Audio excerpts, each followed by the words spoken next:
యెహోవా, నీ శరణ జోల్చి ఉన్నాను. నన్నెన్నడూ సిగ్గుపరనీకుము. నీ నీతిని బట్టు నన్ను రక్షింపు.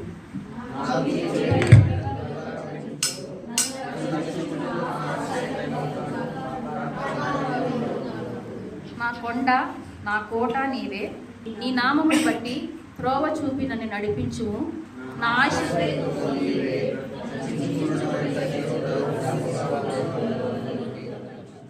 నా తండ్రి, నా ప్రభు, ఇంతవరకు స్థుతుల ద్వారా మీరు ఆయన ఆసీనుడైంది. మా స్థుతుల పైన మీరు ఆసీనుడు కాబట్టి నిన్ను కనపరిచిన విధానాలను బట్టి నీకే స్థుతులు స్తోత్రాలు చెల్లించుకుంటున్నావు నాయన. నీకే మహిమ ప్రభావాలు చెల్లిస్తున్నావు నాయన. స్తోత్రం నాయన. అయ్యా నా తండ్రి, నూతన సంవత్సరంలో 3వ ఆదివారంలో మమ్మల్ని ప్రవేశపెట్టి నీ సన్నిధి మాకు తోడుగా ఉంచి మమ్మల్ని అందరినీ నీ సన్నిధిలో నిలిపినందుకు స్తోత్రములైన భయము భక్తి కలిగి నిన్ను ఆరాధించుటకు మాకు ఇచ్చిన యోగ్యతను బట్టి వందనాలయ్యా. స్తోత్రములు నాయన. స్తుతి ఆరాధనలో మీరు ఘనత మహిమ ప్రభావాలు పొందుతున్నారు అయ్యా. కీర్తన పరిచయ ద్వారా మహిమ నీకే, ప్రభావాలు నీకే చెల్లిస్తున్నావు నాయన. నీకు స్తోత్రం. నీ దాసుడు నా తండ్రి చెప్పబో మాటలు మమ్మల్ని బలపరచండి నాయన. దేవుడికి మహిమ కలుగుగాక. ఇప్పుడు వచ్చిన దేవుడి బిడ్డలందరికీ ప్రభువైన యేసుక్రీస్తు నామమున తెలియజేస్తున్నాం. దేవుడి యొక్క మహాకృప, ఆయన శాశ్వతమైనటువంటి ప్రేమను బట్టి దేవుడు మనలందరినీ కూడా ఆయన అనాది సంకల్పం చొప్పున ఈ రీతిగా ఆయన సిద్ధాంతానికి నడిపించిన విధానాన్ని బట్టి దేవుని స్తుతిస్తూ ఉంటున్నాను. హల్లెలూయా. మనతో దేవుడు ఏమైతే మాట్లాడడానికి ఇష్టపడుతున్నాడో ఆ వాక్యాన్ని మనం చాలా జాగ్రత్తగా విని ఆ వాక్య ప్రకారంగా నడుచుకోవాలని ప్రభు పేరిట మనం చేస్తున్నాం. దేవుని యొక్క సంఘము అనేటువంటిది ఆయన యొక్క రక్తము ద్వారా సంపాదించినటువంటి సంఘము. మరి దేవుని యొక్క సంఘము అనేటువంటిది ఆయన రక్తముతో సంపాదిస్తే ఆ సంపాదించబడినటువంటిది ఎవరికి సొత్తు అయి ఉన్నది? దేవునికి సొత్తు అయి ఉన్నది. దేవుని రక్తము ద్వారా కొన్నాడు కాబట్టి మనం అందరం కూడా ఎవరికి సొత్తు? దేవుని సొత్తు. దేవుని సొత్తు అని అంటే మనము ఆయన సొత్తుగానే ఉండాలా, లేకపోతే మనకిష్టం వచ్చినట్టు జీవించాలా? ఆయనకి ఇష్టం వచ్చినట్టుగా, ఆయన సొత్తు అయితే ఆయన ఇష్టం వచ్చినట్టు వాడుకునేటట్టుగా మనం ఉండాలి. అంతేగాని మనము దేవుణ్ణి వాడుకునేటటువంటి విధంగా ఉంటే దేవుడు మన సొత్తు అనుకున్నట్టుగా ఉండాలి. లేదు, మనం దేవుణ్ణి సంపాదించుకోలేదు. దేవుడే మనల్ని ఏం చేస్తున్నాడు? సంపాదించుకున్నాడు. దేవుడే తన ప్రేమ మన పట్ల చూపెట్టాడు. మనం ప్రేమించకపోయినా, ఆయన గుర్తించకపోయినా దేవుడు ప్రతి వారిని కూడా ఏం చేసినట్టు ఆయన సంపాదించుకుంటూ ఉన్నాడు. ఆయన ప్రేమిస్తూ ఉన్నాడు.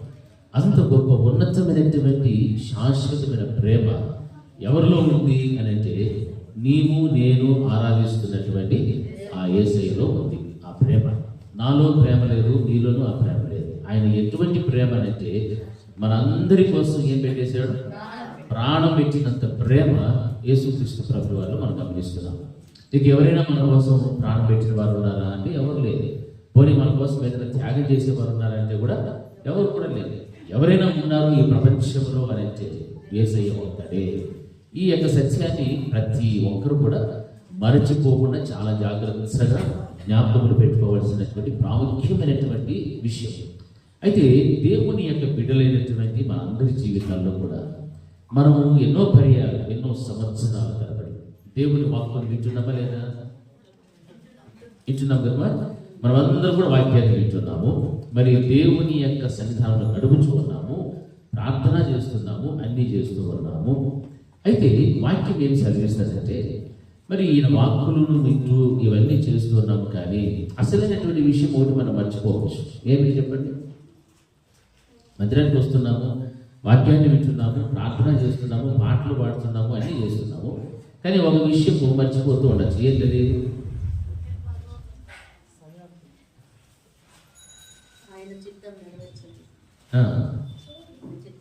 ఇంకొంచెం దగ్గర కావాలా? హల్లెలూయా.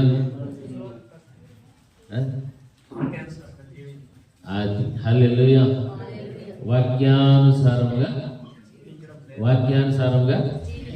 అందరూ చెప్తే బాగుంటుంది. వాక్యానుసారముగా నేను చెప్పి చెప్పరా?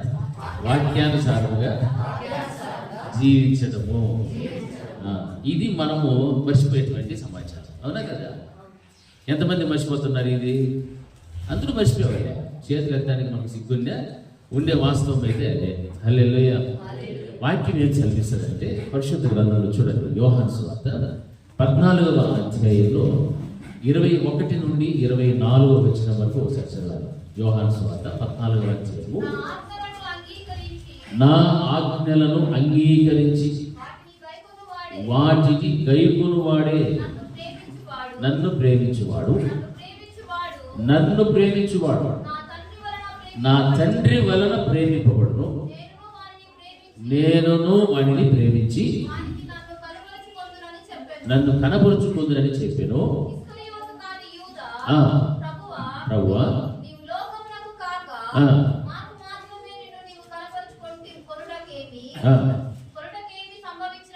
అడుగుగా ఒకడు నన్ను ప్రేమించిన ఎడల వాడు నా మాట కైకొనును, అప్పుడు నా తండ్రి వాడిని ప్రేమించును, మేము వాని యొద్దకు వచ్చి వాని యొద్ద నివాసము చేతుము.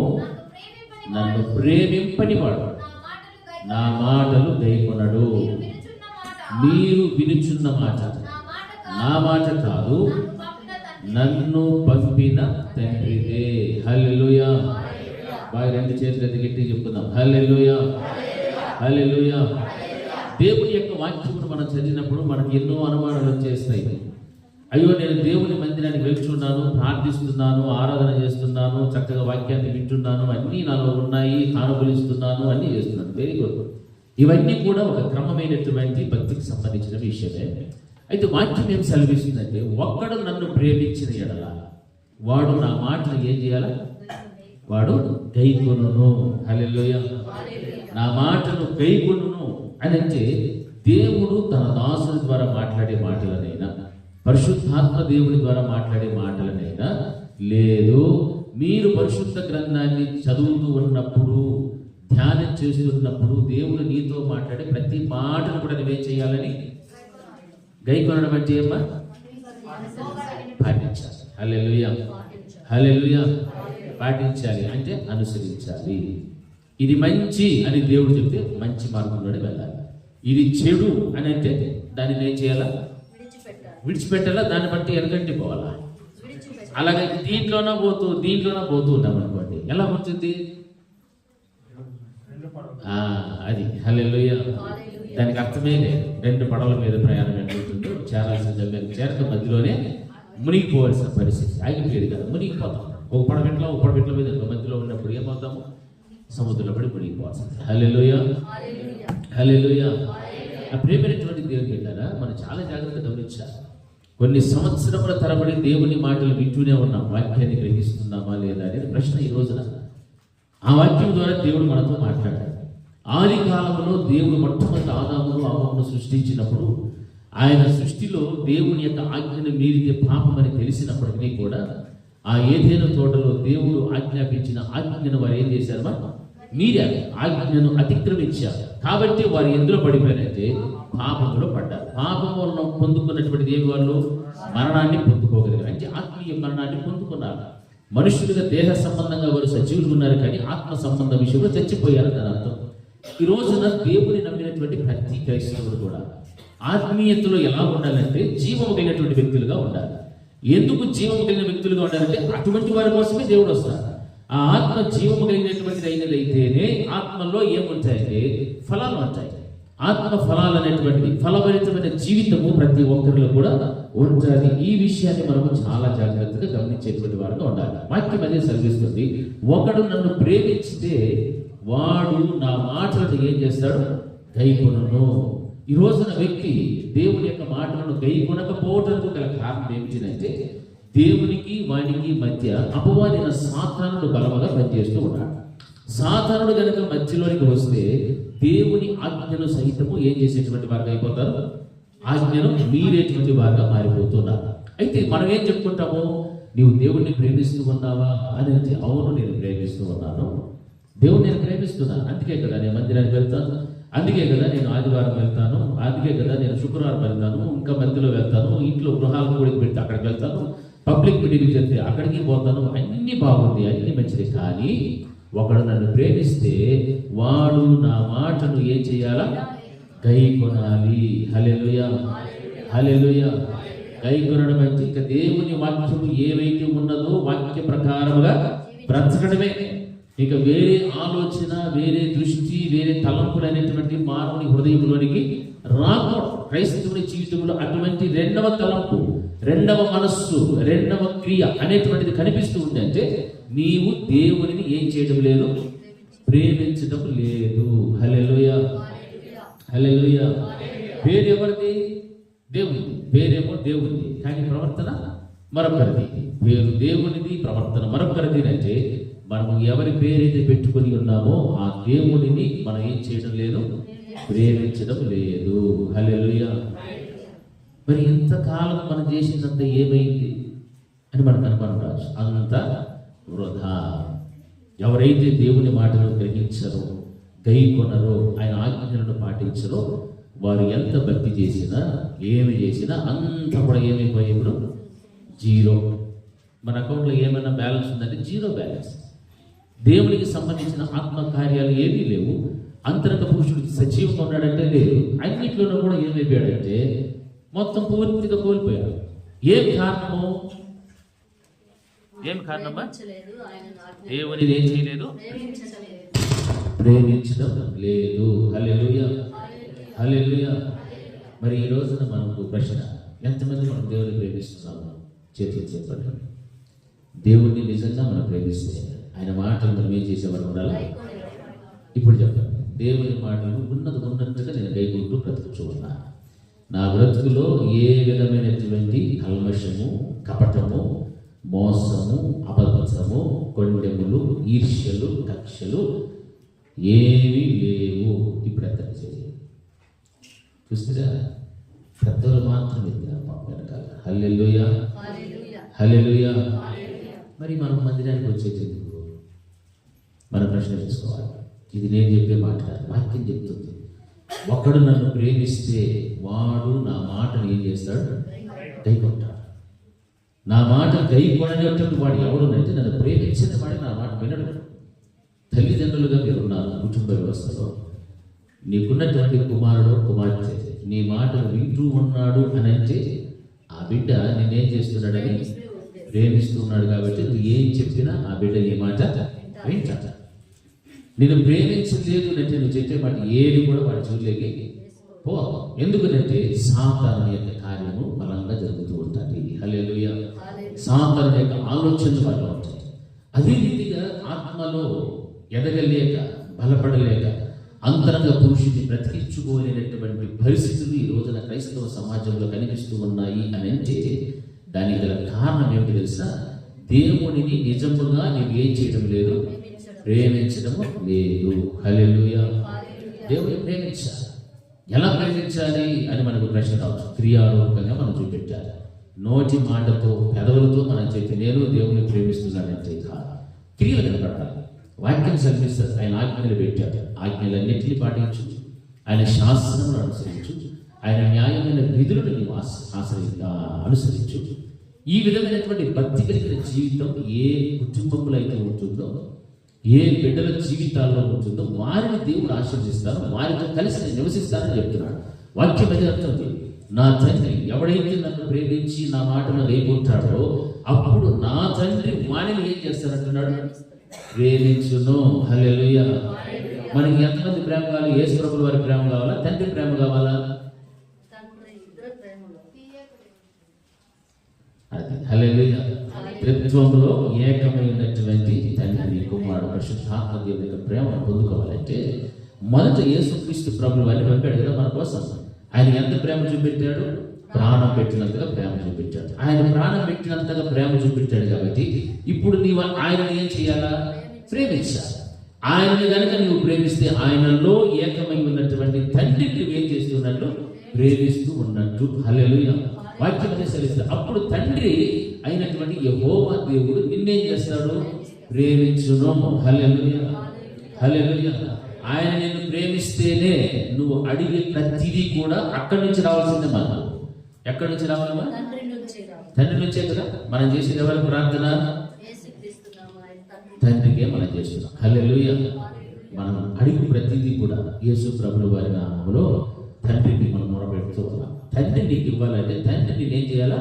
ప్రేమించాలి. ఆయన నిన్ను ప్రేమించాలంటే నువ్వు మొదట ఎవరిని ప్రేమించాలా? యేసయ్యను నువ్వు ప్రేమించే వ్యక్తిగా ఉండాలి. హల్లెలూయా. ఎందుకంటే ఆయనకు నీవేమైపోయావు? సొత్తు అయిపోయావు. ఆయన స్వత్వము చేత సంపాదించబడినటువంటి ఒక కుటుంబం, ఒక సంఘం, ఒక విశ్వాసం నీవు. ఆయనను కనుక నువ్వు ప్రేమించకుండా తండ్రిని అడుగుతూ ఉన్నామనుకోండి, తండ్రి ఒకటి కూడా మనకు ఇవ్వడు. ఒకవేళ మన కుటుంబంలో నెమ్మది లేదు, సమాధానం లేదు, సంతోషం లేదు, మన కుటుంబంలో ఆర్థిక ఇబ్బందులు ఉన్నాయి, రుణ సమస్యలు ఉన్నాయి, లేకపోతే ఇంకొకటి బిడ్డల భవిష్యత్తు సరిలేదు, బిడ్డలు చెడిపోయారు, తల్లిదండ్రులు సరిగా లేరు, ఏదో ఒక కారణము, ఏదో ఒక శాపపూరితమైనటువంటి క్రియలు, లేకపోతే అటువంటి స్థితిగతులతో కొట్టుమిట్టాడుతున్నటువంటి చాలా మంది ఉన్నారు. అయితే అటువంటి పరిస్థితులన్నింటిలో కూడా మనం తప్పించేటువంటి వారు ఎవరుంటే యేసుక్రీస్తు ప్రభువు వారిని నువ్వు ఎంతగా ప్రేమిస్తే అప్పుడు తండ్రి నిన్ను అంతగా ప్రేమిస్తాడు. ఆయన ప్రేమ మొదలైందంటే నీ ఇంటిలో, నీ వ్యక్తిగత జీవితంలో ఉన్న ప్రతి అననుకూలమైనటువంటి వాటిని అన్నింటినీ కూడా దేవుడికి పారదోలి ఆయన ఇచ్చేటువంటి సమాధానము, సంతోషము, ఐశ్వర్య, ఘనత, మహిమలు అన్నీ కూడా నీకే ఇస్తాడు దేవుడు. హల్లెలూయా. మరి ఆయన్ని ప్రేమించకుండా తండ్రి ప్రేమను ఎలా పొందుకోవాలనుకుంటున్నాము అనేది మనం ప్రశ్న వేసుకోవాలి. యేసుక్రీస్తు ప్రభువు వారిని ప్రేమించాలి. ఎందుకునైతే ఆయన కోసము ప్రాణం పెట్టేశారు. ప్రాణం పెట్టినటువంటి దేవుడిని మరచి నీ ఇష్టానుసారమైనటువంటి జీవితాన్ని నువ్వు నడుచుకుంటూ ఉంటే దానివల్ల తండ్రి యొక్క నుండి నీకు ఒక్కటంటే ఒక్క ఆశీర్వాదము కూడా రాదు. హల్లెలూయా. హల్లెలూయా. మరి ఆశీర్వాదం కావాలి అనేటువంటి వాళ్ళు ఎంతమంది ఏంటంటే అందరము చేరుతాం. ఎంతమంది దీవెన కావాలంటే అందరము చేరుతాం. ఏమి ఆశీర్వాదం రావాలి, దీవెన కావాలి, మంచిదే. మనం బ్రతికినంత కాలము మనము చక్కగా ఉండాలని మనం ఆశపడతాం, చాలా మంచిది. అయితే అవన్నీ ఇచ్చేటువంటి దేవుని యొక్క తండ్రినటువంటి యెహోవా దేవుని చేత నీవేమవ్వాలంటే ప్రేమించబడాలి. హల్లెలూయా. హల్లెలూయా. ఎవరి చేత ప్రేమించబడాలా? తండ్రి చేత నువ్వు ప్రేమించబడాలి. తండ్రి చేత ప్రేమించబడాలి అంటే యేసయ్యను నువ్వు ఏం చేయాలా? ప్రేమించు. హల్లెలూయా. హల్లెలూయా. ఒక సామెత ఉంది కదా, ఇందమ్మ పొలగూర అంటే ఇందమ్మ తీకూర అంటే. మనం ఏదైనా ఇస్తేనే కదా వాళ్ళ దగ్గర నుంచి మనం వచ్చింది. మనం ఏమి కూడా బంద్ చేసుకుని వాళ్ళ ఇంట్లో అది చేసుకుంటారు, వాసన వస్తుంది, ఈ లేదే అట్లా ఇట్లా మనం పుల్లి కుషించుకోవాల్సింది తప్ప ఆ నుంచి మొక్క కూడా ఇంట్లోకి మనం ఎప్పుడన్నా అట్లా నిలిస్తే మనకు ఎవరన్నా నిలిస్తారు. మనం ఎదిరించకపోతే చాలా కష్టం. హల్లెలూయా. మనము దేవుని యొక్క నుండి దీవెన, ఆశీర్వాదం పొందుకోవాలంటే దేవుడు మన దగ్గర నీ ఆస్తిని అడగల, నీ బంగారం అడగల, నీ దగ్గర డబ్బులు అడగల. ఏమడుగుతున్నాడు దేవుడు? అహోయి నీ దేవుడికి ఇస్తే నువ్వు ఏం చేసినట్టు? దేవుడిని ప్రేమించినట్టు. హల్లెలూయా. బాగా గట్టిగా చెప్పండి. హల్లెలూయా. హల్లెలూయా. ఇప్పుడు ఎంతమంది ప్రేమిస్తూ ఉన్నారు? మరలా ఒకసారి ప్రశ్న వేసుకుందాం. నేను అడగట్లేదు, బైబిల్ గ్రంథం అడుగుతుంది. ఒకడు నన్ను ప్రేమిస్తే వాడు నా మాటను గైకొనును.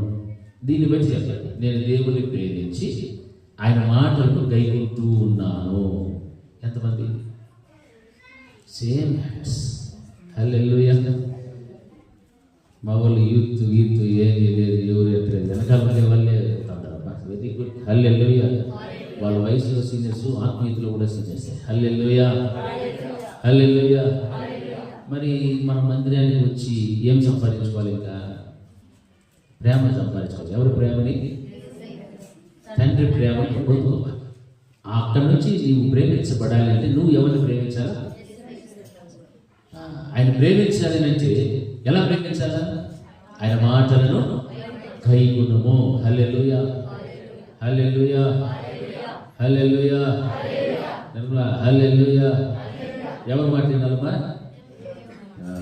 దేవుని మాటలను మనము ఒకటి విని, ఒకటి వినకుండా, ఒకటి పాటించి, ఒకటి పాటించకుండా పోకూడదు.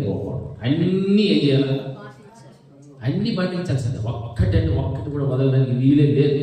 దేవుడు చెప్పాడు, ఆజ్ఞ అతిక్రమమే పాపము అని చెప్పాడు. నువ్వు ఏ ఒక్క ఆజ్ఞను విడిచిపెట్టేసి ఇది నా వల్ల కాదులే, మా ఇంట్లో చూసుకుంటాడు, లేకపోతే నా బిడ్డలు చూసుకుంటాడు, దీన్ని స్కిప్ చేసుకొని నెక్స్ట్ ఇంకొక ఆజ్ఞలో వెళ్ళాను, అక్కడ నువ్వేమైపోయావు? ఆ ఆజ్ఞను పాటించిన దానికి ఏమొచ్చింది? నీకు పాపం అయిపోయా. పాపం వల్ల వచ్చే జీతము మరణము. హల్లెలూయా.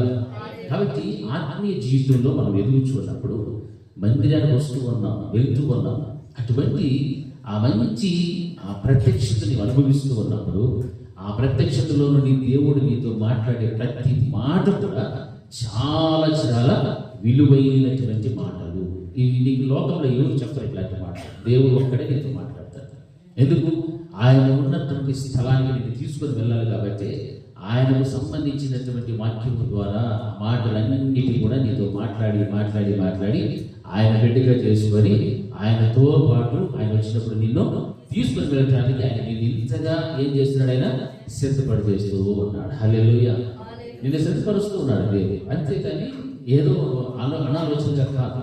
ఈ రోజున నువ్వు ఆ మాటలు వింటూ ఉన్నావు, గ్రహించేటువంటి స్థితిలో నువ్వు ఉన్నావు అంటే నిన్ను నీవు ఏం చేసుకోవాలి? ఇప్పుడు సిద్ధపరిచేసుకోవాలి. ఆ సిద్ధపరిచేటువంటి ఆ మాటలు వింటూ ఉన్నప్పుడు నీవు సిద్ధపడిపోవాలి. హల్లెలూయా. ఇదిగో నేను త్వరగా వచ్చుచూ ఉన్నాను అన్న మాట వింటున్నప్పుడు మనకేం కలగాల? భయము, మళ్ళా సంతోషం కూడా కలగాలి. హల్లెలూయా. చాలు ప్రభా, ఈ లోకంలో ఎంతకాలము అనుభవించిన శ్రమలు, కష్టాలు, నిందలు, అవమానాలు చాలనైనా నువ్వు ఎప్పుడు వస్తే అప్పుడు నీతో పాటు వచ్చేస్తా స్వామి. అంటే వచ్చేస్తా స్వామి అని చెప్పేది కాదు. వచ్చేస్తా స్వామి అనే దానికి మనకి ఏముండాలా? టికెట్ ఉండాలి. హల్లెలూయా. టికెట్ అంటే అర్హత, టికెట్ అంటే సిద్ధపాటు. అన్ని విషయాల్లో కూడా పర్ఫెక్ట్గా ఉండాలి. 100% ఉండాలి. 99.9999 ఉన్నా కానీ టఫేదని కిందపడిపోతుంది. హల్లెలూయా. ఏం 0.1% దేవుడు అట్లా యాడ్ చేయకుండా గ్రేస్ కుదురుతుంది. No chance. దేవుడు చాలా ఖచ్చితమైన వాడు, క్రమమైనటువంటి వాడు దేవుడు. మనుషులైతే క్రమం లేనటువంటి వాడు, ఖచ్చితంగా లేనటువంటి వారు మనుషులు. కొన్ని విషయాలు ఖచ్చితంగా ఉంటారు. మరి భక్తి విషయంలో కూడా ఖచ్చితంగానే ఉండాలి. దేవుడు అదే కోరుకున్నాడు. ఎందుకంటే ఆయనలో ఏదైనా పాపము కానీ ఏదైనా మచ్చ, డాగు ఉండదా దేవుడు? మరి ఆయన దగ్గరికి పోవాలంటే మనలో కూడా ఉండాలా? ఉండకూడదు. మచ్చలు, డాగులు, మలినము ఏవి కూడా మనలో ఉండొచ్చా, ఉండకూడదా? ఇప్పుడు ఉన్నాయా లేదా చెప్పండి. ఎంతమందిలో ఉన్నాయి? మాలో మచ్చలు ఉన్నాయి. పుట్టుమచ్చలు కాదు, జడతాను. మచ్చలు, డాగులు, మలినము, శతారము, పాపం అంతా ఉందే లేదా? చెప్పుకోవచ్చు. ఏం మనమంతా ఒకటే, మనమంతా ఫ్యామిలీ. చెప్పుకోవచ్చు. ఉన్నాయి లేదా మనలో? ఉన్నాయి. మరి అటువంటిప్పుడు వాటి అన్నింటినీ కూడా దేవుని రక్తము ద్వారా ఏం చేసేసుకోవాలా? కడిగేసాలి. అంతే, ఫినిష్. మళ్ళా దాని దగ్గరికి మళ్ళీ పూసుకొని అంటించుకొని రాకూడదు. హల్లెలూయా. హల్లెలూయా. ఇది క్రైస్తవుడు చేయాల్సిన. ఆదివారం ఒక రోజు మందిరానికి వచ్చి సోమవారం నుండి శనివారం వరకు నానా గతులు పెట్టి, నానా మాటలు పెట్టి, ఏమేమో మాట్లాడి, ఏమేమో చేయడానికి పనులు చేసి, సాయాలు చేసి, మళ్ళీ ఆదివారం సంతలో బైబిల్ పెట్టుకుని డింగా వచ్చి కూర్చునేసి ఓహో అనేసి నాకు మించిన పరిశుద్ధురాలే లేరు అనుకుంటే ఏమైనా ఉందే పరిస్థితి? హల్లెలూయా. హల్లెలూయా. ఆ రోజు వచ్చేప్పుడు దేవుడు మనకేం లేదప్పుడు, ఏం లేదు. పరలోక ప్రయాణానికి యోగ్యత పోగొట్టుకున్న పరిస్థితిలో ఉంటాం. ఆ పరలోక ప్రయాణాన్ని పోగొట్టుకుంటే ఇక మనం ఎంతకాలము చేసిన పచ్చంతా కూడా ఏమైపోయా. అందుకే వాక్యంలో ప్రతి మాట కూడా మీరు గమనించండి. ప్రతి మాట, ఒకడు నన్ను ప్రేమించిన ఎడల వాడు నా మాట కైకొనును, అప్పుడు నా తండ్రి వాడిని ప్రేమించును, మేము వాని యొద్దకు వచ్చి వాని యొద్ద నివాసము చేయుదుము. హల్లెలూయా. నువ్వు నిజంగా దేవుని ప్రేమిస్తే తండ్రి, కుమారుడు, పరిశుద్ధాత్మ దేవుడు ముగ్గురు ఏమంటారు? మన ఇంట్లో ఉంటారు. హల్లెలూయా. హల్లెలూయా. ఎక్కడ ఉంటారమ్మా? మన ఇంట్లో ఉంటారు. పోయిన శుక్రవారం వాక్యాన్ని చెప్పి ఏమి చేస్తే జక్కయ్య గురించి. జక్కయ్య యేసుక్రీస్తు ప్రభుల వారిని చూడాలని ఇష్టపడినప్పుడు ఆయన ఎక్కడికి వెళ్ళాడా? మేడ్ చెట్టుకి వెళ్ళాడు. అక్కడికి వెళ్ళి కూర్చొని చూస్తున్నా ఉన్నాడు. యేసు ప్రభులు ఎవరో చూద్దామనేసి ఆయన అద్భుతాలు చేసినాడు, ఆశ్చర్యకార్యాలు చేస్తూ ఉన్నాడు. ఆయన ఎక్కడైనా సరే ఈరోజు చూడాలా. ఆయనలో ఏముందంటే ఆశ ఉంటుంది, యేసుని చూడాలని ఆశ. అయితే యేసు ప్రభులు వారు నేరుగా వచ్చారు. అక్కడే ఆగి పైకి కళ్ళెత్తి చూసి, జక్కయ్య త్వరగా దిగిరాము, నేను నీ ఇంట ఉండవలసి ఉన్నది. హల్లెలూయా. నేను నీ ఇంట ఉండవలసి ఉన్నది కాబట్టి నువ్వు కమ్ హౌమ్ ఫాస్ట్ అన్నాడు. అంతే. సర్ర దిగడి వచ్చి, ఏమి నా భాగ్యము, ఇంతమంది జనసమూహంలో ఉన్నప్పుడు యేసు ప్రభు అని చూడాలని ఆశ నాకు ఉంది. ఆయనే వచ్చి నన్ను చూసి నువ్వు దిగిరా నేను ఇంటికి వస్తానంటున్నాడే అని ఎంత సంతోషపోయి పొంగిపోయాడు తెలుసా జక్కయ్య. అందుకే నేను నీ ఇంట ఉండవలసి ఉన్నది, త్వరగా దిగిరమ్మని వెంటనే ఏం చేశాడు, తన ఇంటికి సంతోషముగా ఆయనను చేర్చుకొనెను. హల్లెలూయా. సంతోషంతో యేసు ప్రభువు అని చేర్చుకున్నాడు. కాబట్టి అతని జీవితంలో ఒక పరివర్తన కనిపించాడు. ఏమిటా పరివర్తన అంటే, నేను సంపాదించిన ఆస్తిలో సగం భాగం ఎవరికి చేస్తాను, పేదలకు ఇస్తాను. నేను ఎవరి దగ్గర నేను అన్యాయంగా తీసుకొని ఉంటే వీటికి బదులు 4 ఇంతలుగా వాటికి నేను ఇచ్చేస్తాను చెప్పాడు. దేవుడు వెంటనే ఆ వ్యక్తిని ఏమన్నాడు, ఇతడు కూడా అబ్రహాము కుమారుడే. హల్లెలూయా, హల్లెలూయా. చూడు ఎంత మంచి తండ్రికరమైనటువంటి భాగ్యవంతమైన జీవితాన్ని పొందుకున్నాడు. ఈ రోజున తండ్రి కుమారుడు పరిశుద్ధాత్మ దేవుని తత్వంలో ఏకమైనటువంటి దేవుడు కలిసి నీతో నీ ఇంటిలో నీ వ్యక్తిగత జీవితంలో ఉంటానని చెప్తున్నాడు. ఆ ధన్యత ఎవరికి లేదు ఈ ప్రపంచంలో. దేవుడు మనతో మాట్లాడుతున్నాడు, నన్ను గనుక మీరు ప్రేమిస్తే తండ్రి చేత మీరు ప్రేమింపబడతారు. అప్పుడు మేము కలిసి ఉండలేదు అక్కడ, మేము కలిసి నీ యొక్క నివాసము. హల్లెలూయా, హల్లెలూయా. మేము వాని యొద్దకు వచ్చి వాని యొక్క నివాసము చేతుము అని అంటే మన ఇంట్లోకి ఏముంటుందా, ఎప్పుడు సంతోషమే, సమాధానం, ఆశీర్వాదం, దీవెన, భక్తి కలిగిన జీవితం, నీతి, యథార్థత, ఈ విధమైనటువంటి జీవితంలో మనము జీవించడానికి, ఆ అనుభూతిని అనుభవించడానికి దేవుడు మనకు రొప్ప చూపెడతాను అంటున్నాడంటే మనం ఎంత ధన్యులమో ఒకసారి ఆలోచన చేసుకోవాలి. అప్రియమైనటువంటి దేవుని బిడ్డలారా, ప్రతి మాట కూడా నిజంగా చాలా చాలా విలువైనటువంటివి. నన్ను ప్రేమింపని వాడు నా మాటలు ఏముంది అక్కడ గైకొనడు. హల్లెలూయా, హల్లెలూయా. దేవుణ్ణి ప్రేమిస్తూ ఉన్నానని అబద్ధం చెప్పచ్చు, కానీ ప్రేమింపని వాడి వ్యక్తిగత జీవితంలో ఏముంటుందంటే వాక్యానికి వాడు ఎలా ఉంటాడు, విరుద్ధంగా ఉంటాడు. ఇది జ్ఞాపకం పెట్టుకోవాలి. ఎవరైతే దేవుని వాక్యాన్ని తిరస్కరించగలుగుతారో, ఎవరైతే దేవుని వాక్యమును గ్రహించరో, గైకొనరో, వారు దేవునిని ఏం చేయడం లేదు, ప్రేమించడం లేదు. దేవుని మనం ప్రేమించడం లేదు అంటే ఇంకెవరినో ప్రేమిస్తున్నారు, ఎవరినో అనుసరిస్తున్నారు, ఎవరి ఆలోచనలు వాళ్ళు ఉన్నాయి. కారణం ఏంటంటే దేవుని మాటలను గైకొనలేకపోవడానికి గల కారణము దేవునిని వాడు ఏం చేయడం లేదు, ప్రేమించడం లేదు. వాక్యం ఖచ్చితంగా మాట్లాడుతుంది, నన్ను ప్రేమింపనేటువంటి వాడు నా మాటలు గైకొనడు. మీరు వినుచున్న మాట నా మాట కాదు, నన్ను పంపిన తండ్రిదే. హల్లెలూయా, హల్లెలూయా. గట్టిగా చెప్పాలి, హల్లెలూయా. నేను మాట్లాడే మాట ఎవరిది, నన్ను పంపిన తండ్రిదే, కానీ నా మాట మాత్రము కాదని చెప్తున్నాడు. యేసయ్యే సాక్షాత్ ఆ మాట చెప్తున్నాడంటే నిజంగా మనం ఎంత ధైర్యంగా చూడండి. ఆ రోజు మనతో మాట్లాడుతున్నాడు, నన్ను ఎవడైతే ప్రేమించిన వాడు నా మాటను వినడు. ఈ రోజున దేవుని యొక్క సన్నిధానంలో వాక్యాన్ని విని విని విని విని ఎవరైతే ఇంకా గైకొనకుండా ఉన్నారో వారు కూడా దేవునిని ఏం చేయడం లేదు, ప్రేమించడము లేదు. హల్లెలూయా, హల్లెలూయా. దేవుని మాటలు ఏం చెప్తాయి, నువ్వు క్రమంగా మందిరానికి రా అని చెప్తాయి, సమయానికి రమ్మని చెప్తాయి, విన్న వాక్యాలు సరిగ్గా బ్రతుకు అంటారు, పరిశుద్ధులను కాపాడుకో అంటారు, నీ నోటిని కాపాడుకో అంటారు, నీ ప్రవర్తన జాగ్రత్తగా చూసుకో అంటారు, నీ ఆలోచన నీ తలంపులు అన్ని చక్కగా ఉండాలి అని చెప్తారు.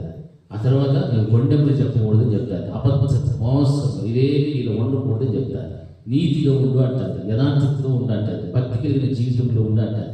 ఇవన్నీ దేవుడు చెప్పే మాటలు. దేవుడి దగ్గరికి వస్తే ఇవన్నిటికీ భిన్నంగా మనం జీవిస్తే, భిన్నమైనటువంటి తత్వం మనలో ఉంటే మనం ఎవరిని ప్రేమించడం లేదు, దేవుడిని ప్రేమించడం లేదు. ఇవన్నీ ఎవరివి, అపవాదిన సామాన్యులు. మరి వాడిలో ఉన్న గుణాలు, వాడిలో ఉండాల్సినటువంటి లక్షణాలు మనలో ఉన్నాయి ఏంటి? మన దేవుని బిడ్డలం కదా, ఆయన రక్తము ద్వారా సంపాదించబడిన సంఘముగా మనం ఏర్పరచబడిన తర్వాత ఆ సంఘమైనటువంటి మనలో దేవుని మాటలు మనం గైకొనడం లేదంటే ఎంత దౌర్భాగ్యం చూడండి. నిజంగా దేవుడు చాలా బాధపడతాడు. నా రక్తాన్ని ధార పోసి నేను సంపాదించుకుంటే, ఈరోజు మీరు ఎవరు మాట వింటున్నారు, సాతాను మాట వింటున్నారు. హల్లెలూయా, హల్లెలూయా.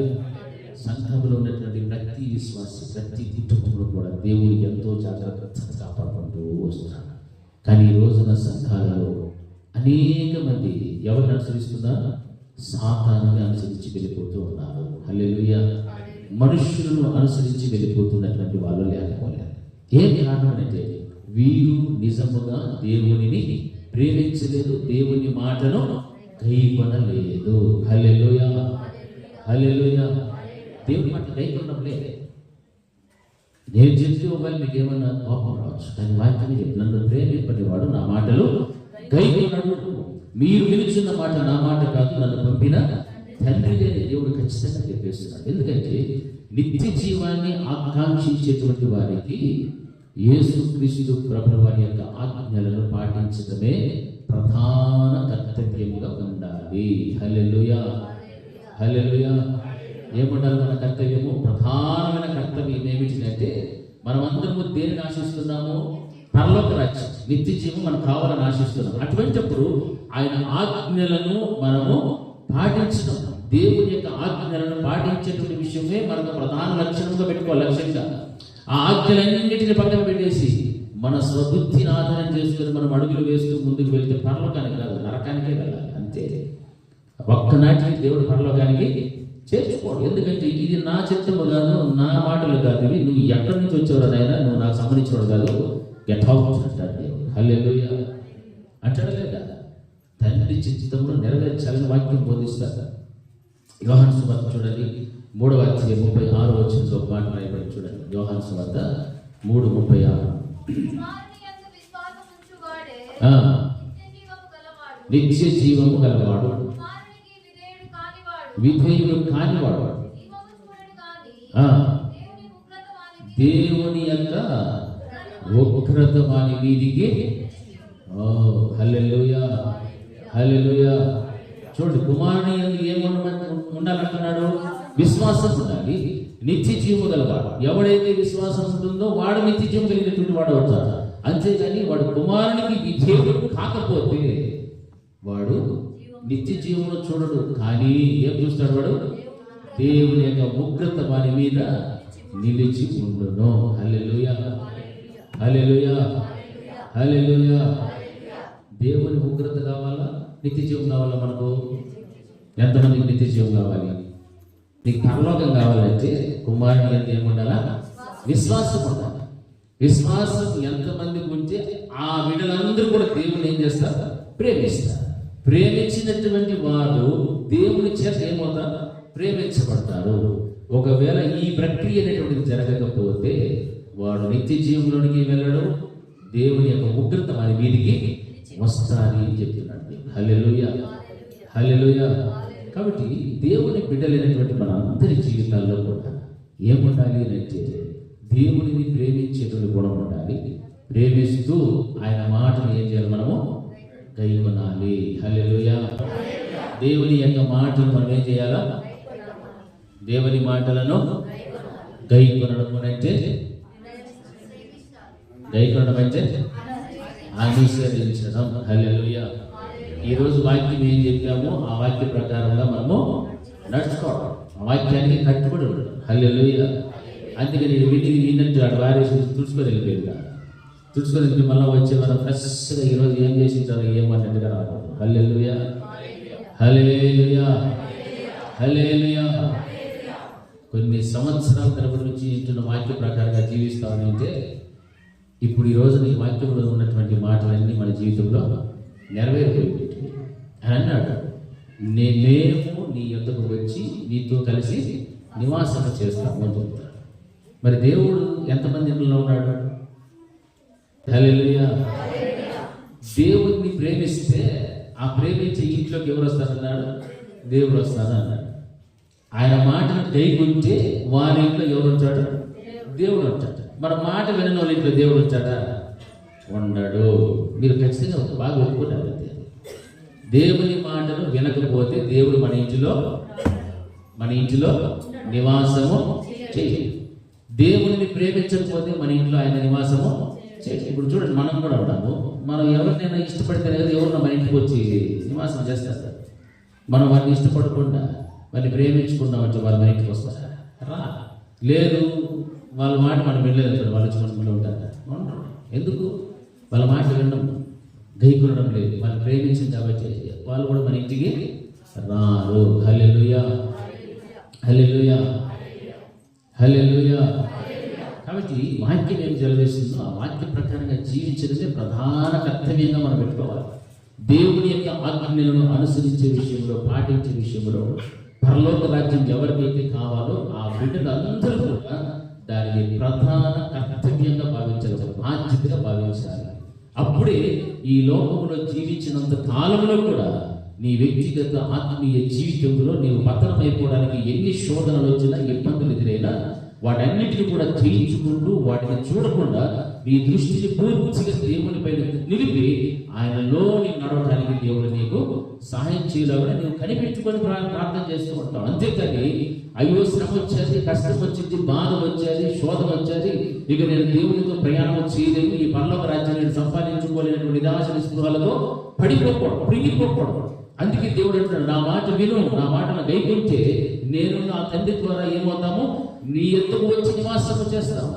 అందుకే ఆయన యందు విశ్వాసం ఉంచి వాడు నిత్యజీవగలవాడు, కుమారునికి విధేయుడు కానటువంటి వాడు ఎవడైతే ఉంటాడో వాడు పరలోకాన్ని చూడడు, దేవుని యొక్క ఉగ్రత దగ్గరికి వాడి మీదికి వస్తాది చెప్పేశాడు. హల్లెలూయా, హల్లెలూయా. ఈ రోజున క్రైస్తవ సమాజంలో మనం గమనిస్తున్నప్పుడు దేవుని యొక్క ఉగ్రత పాలైనటువంటి పరిస్థితులు ఎవరికి కూడా ఉండదు. దేవుని యందు విశ్వాసం ఉంచి, కుమారుని యందు విశ్వాసం ఉంచి నిత్య జీవము కలిగినటువంటి విశ్వాసులుగా మనము జీవించాలి. హల్లెలూయా, హల్లెలూయా, హల్లెలూయా.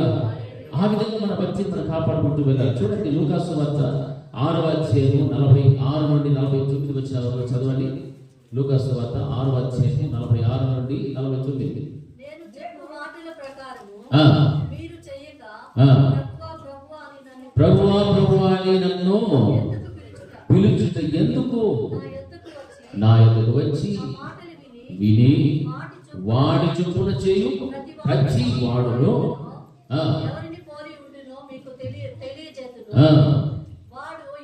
వాడు ఇల్లు కట్టవలనని ఉండి లోతుగా లోతుగా త్రవ్వి బండ మీద పునాది వేసిన వాడిని పోలి ఉండును. వరద వచ్చి ప్రవాహము ఆ ఇంటి మీద పడిగా వచ్చినను అది బాగుగా కట్టబడినందున దానిని కదిలింపలేకపోయాను. అయితే నా మాటలు వినియు చేయని వాడు పునాది వేయక నేల మీద ఇల్లు కట్టిన వాడి పోలి ఉండును. ప్రవాహము దాని మీద పడిగా పట్టగానే అది కూలి పడెను, ఆ ఇంటి పాటు గొప్పదని చెప్పాను. హల్లెలూయా, హల్లెలూయా. ఈ మాట ఎంతమందికి అర్థమని ఒకసారి గట్టి చెప్పండి. స్తోత్రం. హల్లెలూయా, హల్లెలూయా. నేను చెప్పు మాటల ప్రకారం మీరు చేయక. ఈ మాట చాలా జాగ్రత్తగా వినాలి. నేను చెప్పు మాటలు మీరు చెయ్యక నన్ను ఏమని పిలుస్తున్నారు? ఎందుకు పిలుస్తున్నారు? నా మాటలు వింటే తను ఏమని తెలియదు పిలవాలి. నా మాటలు విననప్పుడు మీరు నన్ను ఎందుకు పిలుస్తున్నారు? మీరు ఎవరో నాకు తెలియదు. హల్లెలూయా. నా మాటలు వింటే, నా మాటలు విన్నవారే పిలిస్తేనే నేనేమవుతాను? స్పందిస్తా, నేను పలుకుతాను. అంతేకాని నేను చెప్పిన మాటల ప్రకారం మీరు చేయకుండా మీ ఇష్టం వచ్చినట్లు సొంత మాటలు, మీ ఆలోచన, మీ ప్రవర్తన మార్చుకొని మళ్ళా ప్రభువా ప్రభువా ప్రభువా అంటే ఏమైనా ఫలితం ఉందా? లేదని అక్కడ దేవుడే మాట్లాడుతున్నాడు. హల్లెలూయా. నా మాటలు అర్థమవుతున్నాయమ్మా? ఇప్పుడు మనం ప్రభువా ప్రభువా అని పిలుస్తున్నాము. దానికి ముందు మనం ఏం చేయాలి? ఆయన చెప్పే మాటల ప్రకారము ఆయన చెప్పే మాటలు మనం వినాలి. ఆయన మాటల ప్రకారంగా ప్రవర్తిస్తేనే అప్పుడు నీవు ప్రభువా ప్రభువా అని పిలిచిన వెంటనే ఏమవుతాడు? నీకు జవాబిస్తాడు. మన ప్రవర్తన వేరు, మన మాటలు వేరు, మన జీవితం వేరు, మన ఆలోచన విధానం వేరు. భక్తికి సంబంధించిన ఏవి కూడా ఉండవు, కానీ పైకి భక్తి పనులుగా కనిపించుకుంటాం. మరలా ఏమేం చేస్తాం? మళ్ళా దేవుడికి ప్రభువా అని పిలుస్తున్నాం. దేవుడు అక్కడ నీ బతుకు అంతా కూడా ఎలా ఉంది? చండాలంగా ఉంది. నీ హృదయ ఆలోచనలు వేరు, నీ తలంపులు వేరు, నీ ఉద్దేశం వేరు, నీ నోట్లో వచ్చే మాటలన్నీ కూడా వేరు. మళ్ళా నువ్వు నన్ను ఎట్లా అదే నోటితో అదే హృదయం పెట్టుకొని మళ్ళీ నన్ను ప్రభు అని ఎందుకు పిలుస్తున్నావు? దేవుడు చెప్తున్నాడు. అటువంటి ప్రతి పరలోకాన్ని ఏం చేసుకుంటాము? పోగొట్టేసుకుంటాం. అంటే దేవుడిని ప్రేమించడం లేదు కాబట్టి ఆయన చెప్పే మాటలు వినక మరలా ఆయన ఏం చేస్తున్నామో ప్రభువా ప్రభు అని పిలుస్తున్నాం. నా ఎదురుకు వచ్చిన మాటలు విని వాటి చొప్పున చేసి ప్రతివాడు ఎవరిని పోలి ఉంటాడో చెప్తున్నాడు దేవుడు. వాడు ఎట్లాంటి వాడనంటే ఇల్లు కట్టడానికి కట్టబడిన ఉద్దేశించిన వాడు లోతుగా తవ్వి బండ మీద పునాది వేసిన వాడి పోలికలను వరద వచ్చి ప్రవాహం ఆ ఇంటి మీద బడిగా కొట్టినను అది బాగుగా కట్టబడినందున దాన్ని కదిలింపలేకపోయింది. హల్లెలూయా. ఆత్మీయ జీవితంలో నీవు బలమైనటువంటి విశ్వాసానికి నిలబడాలి అంటే ఒక వ్యక్తి ఇల్లు కట్టడానికి లోతుగా త్రువ్వి బండ మీద ఎలాగైతే ఇల్లును కట్టుకున్నప్పుడు వరదలు వచ్చినా, తుఫాను వచ్చినా, గాలి వచ్చినా, బడిగా దాని మీద పడినా అది ఎలాగైతే కదలింపబడకుండా ఉంటుందో అలాంటి ఆత్మీయ జీవితం అనేటువంటిది ఉంటుంది. ఎప్పుడు దేవుని యొక్క మాటలను నీవు గైకొంటూ ఉన్నప్పుడు మాత్రమే. హల్లెలూయా. దేవునికి విధేయత చూపించినప్పుడు మాత్రమే, కుమారుని యందు విశ్వాసం ఉంచినప్పుడు మాత్రమే, దేవుని యందు భయభక్తులు కలిగిన జీవితం నీలో ఉన్నప్పుడు మాత్రమే లోతుగా త్రువ్వి బండ మీద కట్టబడినటువంటి ఇల్లు ఎలాగైతే మంచి పునాదులు వేయబడి అది దేనికి కూడా పడిపోకుండా ఉండగలుగుతాదో నీ ఆత్మీయ జీవితం కూడా అటువంటి విధంగా ఉంచాలని దానితో దేవుడు నీ భక్తిని పోలుస్తూ ఉన్నాడు. హల్లెలూయా. హల్లెలూయా. ఎందుకంటే నేను చెప్తున్న మాట, నా ఎదుగు వచ్చి నా మాటలు విని వాటి చొప్పున చేసి ప్రతి వాడు కూడా ఈ విధంగా ఉంటాడు. అయితే ఎవడైతే దాని ప్రకారం చేయడో వాడు నా మాటలు విని చేయని వాడు పునాది వేయక నీ నేల మీద ఇల్లు కట్టిన వాడిని పోలి ఉంటాడు. హల్లెలూయా. ఇల్లు కట్టబడింది కానీ దానికి ఏం లేదు, పునాది లేదు. హల్లెలూయా. పునాది లేనటువంటి ఇల్లు చిన్న వరద వస్తే ఉంటాయా? ఉండవు. చిన్న గాలి వస్తే ఉంటుందా? ఉండదు. దానికి ఏం అవసరం ఉన్నది? పునాది కావాలి. హల్లెలూయా. పునాది అవసరం. ప్రతి ఇంటికి అది కట్టబడాలి, నిలవబడాలి, శాశ్వత కాలం ఉండాలి, స్థిరపగా. అంటే దానికి కింద ఏముండాలి? పునాది ఉండాలి. ఆ పునాది అనేటువంటిది ఉంటేనే అది నిలవబడుతుంది. అయితే ఆ మాటలు విని చేయనటువంటి వాడు ఎలా ఉంటాడంటే పునాది వేయగా నేల మీద ఇల్లు కట్టిన వాడిని పోలి ఉండును. ప్రవాహం దాని మీద పడిగా కొట్టగానే అది కూలిపడను. ఆ ఇంటి మాట గొప్పది. హల్లెలూయా. అంటే దానికి వచ్చే అవస్థ అట్లా ఇట్లాంటి కదా చాలా గొప్పగా ఉంటుంది నా అర్థం. దేవుని మాటలను వినకుండా ఉండేటువంటి వారి పరిస్థితి కూడా అలాగే ఉంటుంది. ఈ మాటలు జాగ్రత్త జ్ఞాపకం పెట్టుకోవాలి. దేవుని యొక్క మాటను ఎవడైతే వింటాడో బండ మీద పునాది వేసి వాడి వల్ల పోలి ఉంటాడు. దేవుని మాటలు వినని వాడు, గైకొట్టిన వాడి పరిస్థితి అయితే పునాది లేకుండా నేల మీద ఇల్లు కట్టుకున్నాను పోలి ఉంటాడు. దీన్ని బట్టి మనం ఆలోచన చేసుకోవాలి. మన కుటుంబాలలో దేవుడు చెప్పాడు, మీరు నా మాట వింటే మేము వచ్చి నీతో పాటు ఏం చేస్తామన్నాడు? నివాసము చేస్తాము అంటాడు. నివాసమే చేస్తా అంటాడు దేవుడు. జస్ట్ అట్లా వచ్చి వెళ్ళిపోండి, మీతో కలిసి నేనేం చేస్తా? ఉండిపోతాను, నివాసం చేస్తా అని. అంటే దేవుడు చెప్పే మాటలు నేను వినాలా వద్దా? దేవుడు మన ఇంట్లో ఉండే కష్టం మన దగ్గర ఉంటుందా? బాధ ఉంటుందా? ఇంకేమైనా సమస్యలు ఉంటాయి మన దగ్గర? ఏమీ ఉండవు. ఎందుకంటే సజీవుడైనటువంటి దేవుడు నేనే కలిసి నీతో నివాసము చేస్తాను అని దేవుడు వాగ్దానం చేస్తూ ఉంటే ఆయన ప్రేమించడానికి మాత్రం ఈ రోజున క్రైస్తవ జీవితానికి చాలా నిర్లక్ష్యం. దేవుడితో సహవాసం కలిగి ఉండాలంటే చాలా నిర్లక్ష్యం. ఎంతో మందికి సమయం ఉంది, ఆరోగ్యం ఉంది, అవకాశం ఉంది. దేవుడికి ఇవ్వాల్సిన సమయాన్ని ఎవరు దొంగలించుకుంటూ ఉంటారు. ఒకప్పుడు దేవుడికి లెక్క చెప్పాలి వద్దా? నీకు ఇంత సమయం ఇస్తే, ఇంత ఆరోగ్యం ఇస్తే, నా సన్నిధిలో నువ్వు ఎంత సమయం పెట్టావు? వారంకు ఎన్ని పర్యాలు నాతో సహవాసం చేయడానికి నీకు అవకాశం ఉండి నువ్వు రాలేదు. ఏం కారణం? దేవుడికి లెక్క చెప్పాలి వద్దా?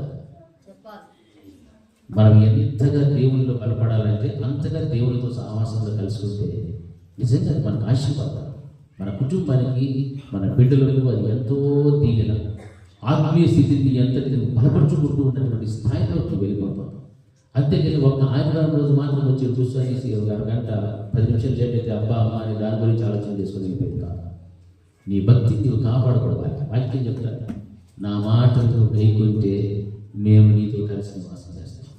గైకొంటే బండ మీద పునాది వేయబడినటువంటి ఇంటిని పోలి ఉంటాం. గైకొనకపోతే ఆయన ఉగ్రత వస్తుందని చెప్పాడు. గైకొనకపోతే పునాది లేని నేల మీద కట్టినటువంటి ఇంటిని పోలి ఉంటాడు. వరద వచ్చి వడిగా కొడితే అది ఏమైపోతుంది? కూలిపోయి దాని పాట చాలా గొప్పదిగా ఉంటుంది అని చెప్పాడు. ఆ పాట ఎలాంటిది? ఈ రోజున కుటుంబ వ్యవస్థలో మీరు చూడండి, ఎంతో మంది కుటుంబాల్లో ఎన్నో శాపపూరితమైనటువంటి కార్యాలు, శపించబడినటువంటి కుటుంబాలుగా నిలిచిపోతున్నారు. అన్నీ ఉన్నాయి, కానీ ఏమి ఫలితం లేదు, సమాధానం లేదు, సంతోషం లేదు, నెమ్మది లేదు, దేవుని యొక్క కార్యాలు జరగడం లేదు.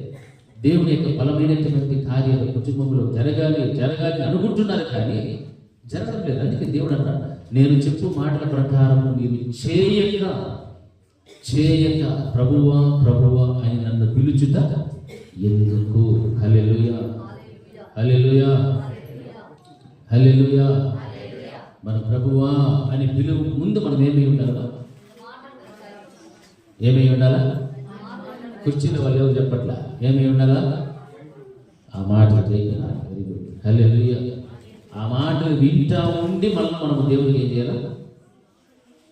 అని చేయాలి, ప్రార్థన చేయాలి. హల్లెలూయా. మనలో ఏమి కార్యాలు క్రియలు లేకుండా ప్రభువా ప్రభు అని పిలిస్తే దేవుడే అంటాడు, ప్రభువా నన్ను ఎందుకురా నేను పిలుస్తావు, నువ్వు నాకు సంబంధించినవి కావు, నా మాట వినని వాడివి, నన్ను మళ్ళా ఎందుకు నీవు పిలుస్తున్నావు? నీకు నాకు ఎలాంటి సంబంధము లేదు. మనం ఆలోచన చేసుకోవాలి, మనలో ఎన్ని ఉన్నాయి బలహీనతలు, ఎన్ని పాపమైనటువంటి కార్యాలు ఎన్ని ఉన్నాయి ఒక్కొక్కరి జీవితంలో. అవన్నీ కూడా ఒకసారి ఆలోచన చేసుకుంటే మనల్ని మనం ఏం చేసుకోవాలి సార్? విమర్శించుకోవాలి. ఏం చేసుకోవాలి? తన్ను తాను విమర్శించుకుంటే వాడు ఏం పొందుకోడు? తీర్పు పొందకపోవడు. ఉందండి లేదా వాక్యం? ఎక్కడుంది? హల్లెలూయా, హల్లెలూయా.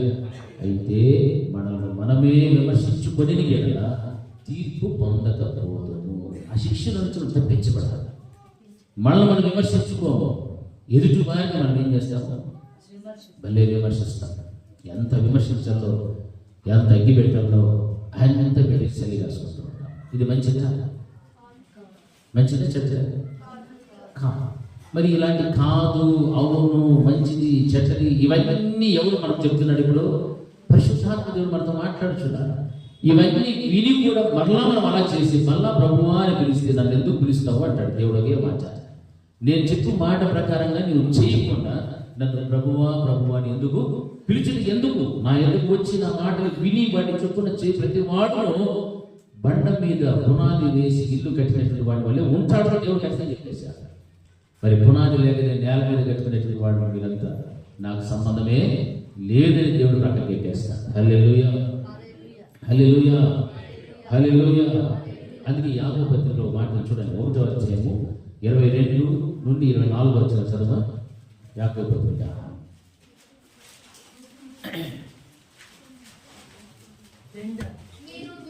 1వ అధ్యాయం 22-24.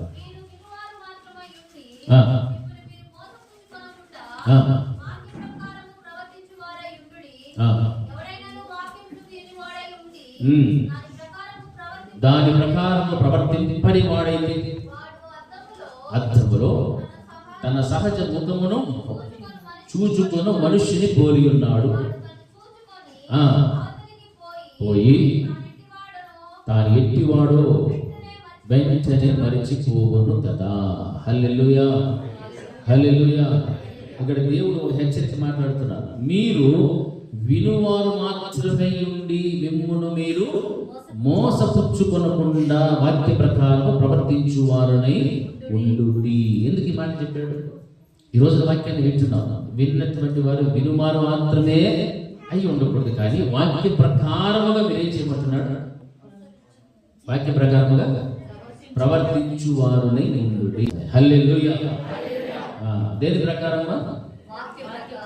మన ప్రవర్తన దేని ప్రకారం ఉండాలా? ఎంతమందికి వాక్య ప్రకారంగా మన ప్రవర్తన ఉండాలని ఇష్టపడేవాళ్ళు? మనము నలుగురు దగ్గరికి పోయినా, ఒక ఇంట్లో కూర్చున్నా, ఇంకొకరి గురించి మనం మాట్లాడినా ఏ ప్రకారంగా ఉండాలా? ఏ ప్రకారంగా ఉండాలా? వాక్య ప్రకారంగా ఉండాలి. అంతేగాని దాన్ని తీసి పక్కన పెట్టి మన చిత్రమును పెట్టి మన ఆలోచనలు రుద్ది మన ఉద్దేశాలను రుద్ది బాగా పొలవర వేసి వాళ్ళకి పొలవర తెప్పించేసి రావాలి. నోరంతా పొలవర అయిపోతాయి. హల్లెలూయా. అర్థమైందన్న మాటలు?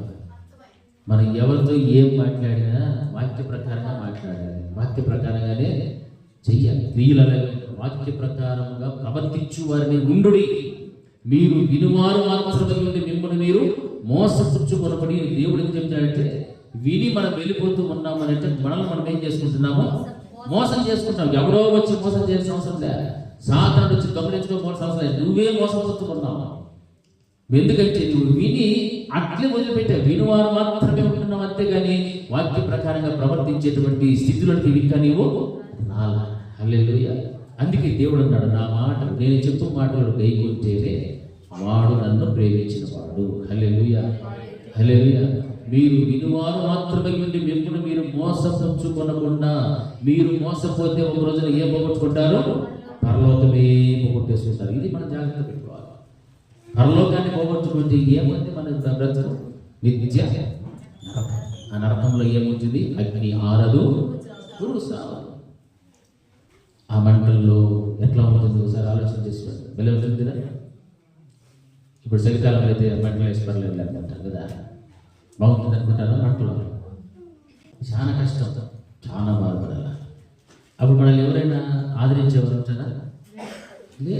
అందుకే దేవుడు ఉపమాన రీతిగా ఒక కథ చెప్పాడు. ఎవరి గురించి? ధనవంతుడు లాజరు చెప్పాడు. ఇద్దరు తెచ్చారు, పాతి పెట్టాడు. ఒకడేమో దేవతలు తీసుకున్నాడు, ఒకడేమో పాతాళానికి వెళ్ళాడు. అయితే పాతాళంలో వాడు నరక యాతన అనుభవిస్తూ ఉంటే, ఇదిగో ప్రభా నీ గుడి భాష నీ రొమ్మును ఆనుకున్నాడే ఈ పేదోడైన లాజరు, ఆయన చిటికిన వేలుతో ఒక సొక్క నీళ్ళు అట్లా పిలిపించు అని చెప్పాడు. హల్లెలూయా. ఎంత చిటికిన వేలుతో ఒక సొక్క నీళ్ళు, అంత అగ్ని కూడా లేనటువంటి పరిస్థితి ఎక్కడ ఉంటుంది? అక్కడ అగ్నిగంధకంలో, ఆ అగ్నిగుండంలో పడవేయబడటం కంటే నిత్యజీవం సంపాదించుకోవడం మేలని ఉపమాన రీతిగా దేవుడు చెప్పినటువంటి కథ. హల్లెలూయా, హల్లెలూయా. మరి ఈ రోజు నా దేవుని మాటలు విని విని విని ఇంకా నరకం వైపే వెళ్తూ ఉంటే, ఆయన మాటను గైకొనకుండా వినువారు మాత్రమే ఉండి మళ్ళీ మనం మోసం చేసుకుంటూ ఉంటే పరలోకాన్ని పోగొట్టుకొని ఆయన ధనవంతుడైనటువంటి లాజ్ ఆ యొక్క వ్యక్తి ఆ యొక్క పాత్రలోనికి వెళ్ళి నరక యాత్ర అనుభవించడానికి ఎలా వెళ్ళిపోయాడు, ఆ పరిస్థితి మాత్రం రాకూడదు. హల్లెలూయా, హల్లెలూయా. అందుకే మనల్ని మనం మోసం చేసుకోకూడదు. ఎవడో నన్ను మోసం చేసేది, ఎవరో వచ్చి నాకు చెప్తే నేను ఇట్లా పోతే నేను చేసేది అది కాదు. నీ అంతటి నీవే ఏం చేసుకుంటున్నావు? మోసపోతూ ఉన్నావు. హల్లెలూయా, హల్లెలూయా. మరి మన జీవితంలో మోసపోదామా, లేకపోతే మెలకువగా ఉండి పరలోకాన్ని సంపాదించుకుందామా? మెలకువగా ఉండి పరలోకాన్ని సంపాదించుకోవాలంటే మందిరం విషయంలో, క్రమశిక్షణ విషయంలో, భక్తి విషయంలో, భయం విషయంలో, పరిశుద్ధతలో, రక్షణలో, నీతిలో, యథార్థతలో, విశ్వాసములో, దేవుడు నేను పిలిచిన పిలుపు విషయంలో, నీ అభిషేకము, నీ యొక్క అన్ని కూడా ఎలా కొనాలన్నా 100కి 100 మార్కులు సంపాదించుకోవాలి. హల్లెలూయా, హల్లెలూయా. దేవుని మాటలను మనం ఏం చేయాలా? గైకొనకపోతే మనల్ని మనం ఏం చేసుకున్న వాళ్ళము? మోసము చేసుకున్న వాళ్ళమే. అందుకే పత్రికల మాట రాస్తున్నారు చూడండి. 2వ పేతురు రాసిన పత్రిక 1వ అధ్యాయంలో మనం గమనిస్తే అక్కడ చాలా విషయాలు ఉన్నాయి. మీరు ఇంటికి వెళ్ళి చదవండి. పేతురు రాసినటువంటి 2వ పత్రికలో 1వ అధ్యాయము 2వ వచనం నుండి 12 వరకు ఉన్నటువంటి వచనాలు గమనిస్తూ వస్తే అక్కడ కొన్ని ప్రాముఖ్యమైన మాటలు మీకు చెప్తారు చూడండి. ఆ హేతువు చేతనే నీ మట్టుకు మీరు పూర్ణ జాగ్రత్త గలవారే, మీ విశ్వాసమునందు సద్గుణమును, సద్గుణమునందు జ్ఞానమును, జ్ఞానమునందు ఆశానిగ్రహమును, ఆశానిగ్రహమునందు సహనమును, సహనమునందు భక్తిని, భక్తి యందు సహోదర ప్రేమను, సహోదర ప్రేమ యందు దయను అమర్చుకొనుడి. ఇవి మీకు కలిగి విస్తరించిన ఎడల అవి మన ప్రభువైన యేసుక్రీస్తును గురించిన అనుభవ జ్ఞాన విషయంలో మిమ్మును సోమరులైనను నిష్ఫలులైనను కాకుండా చేయును. ఇవి ఎవరికి లేకపోవడో వాడు తన పూర్వ పాపములకు శుద్ధి కలిగిన సంగతి మరిచిపోయి గుడ్డివాడును, దూరదృష్టి లేని వాడును. అందువలన సహోదరులారా, మీ పిలుపును ఏర్పాటును నిశ్చయము చేసుకొనుటకు మరి జాగ్రత్త పడుడి. హల్లెలూయా, హల్లెలూయా. మీ పిలుపును ఏర్పాటును నిశ్చయము చేసుకున్నట్టు మరి జాగ్రత్త పడండి.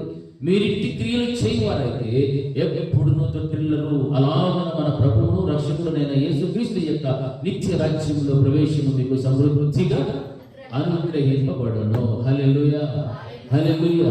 మనం ఎప్పుడైతే దేవుని యొక్క మాటను కైగొట్టు అనుసరిస్తూ మనం ఉంటామో అటువంటి పరిస్థితి కలిగినటువంటి వ్యక్తులను గురించి దేవుడు మాట్లాడుతూ ఈ గుణాలన్నీ కూడా మనలో వస్తే అవి విస్తరించిన ఎడల మనము సోమరులు కాకుండా నిష్ఫలము కాకుండా ఫలభరితమైనటువంటి జీవితంలోకి మనం వచ్చి పరలోక రాజ్యములు కూడా మనకి ఏమి ఇస్తానంటున్నాడు దేవుడు, ఆ యొక్క ప్రవేశం మీకు సమృద్ధిగా అనుగ్రహింపబడును అని దేవుడు వాక్యం సెలవిస్తారు.